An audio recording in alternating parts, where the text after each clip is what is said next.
Buenas compañeros, bienvenidos a mi canal hoy. Hoy vamos a desarmar la cama esta porque ya el niño se me ha hecho muy grande y aquí no coge, además que es una cama ya que ya lleva su año, y le vamos a poner un canapé.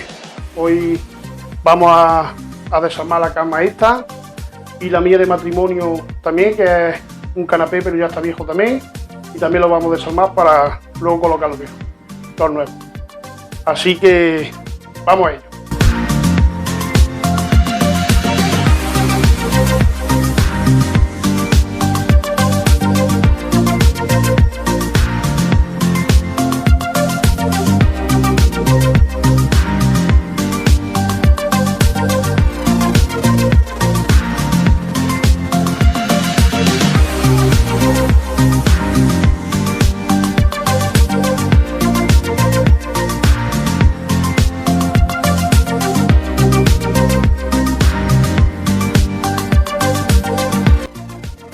Bueno amigos, ya hemos quitado esta primera y aquella de allí, del cuarto de la niña, la hemos quitado, que también va a un canapé.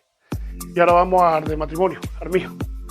Bueno amigos, pues ya hemos terminado de quitar de matrimonio también, que aquí irá al canapé también. Nos los tienen que traer el lunes porque están pedidos, así que el lunes ya lo veréis montado, el mío y el del niño, el de la niña.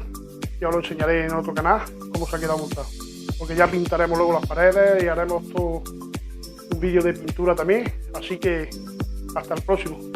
Ya sabéis, darle un like si os gusta, comentarios, y si estáis de paso por aquí, por este canal, que veáis cómo va el canal, está ya haciéndose poco a poco, ¿sabes?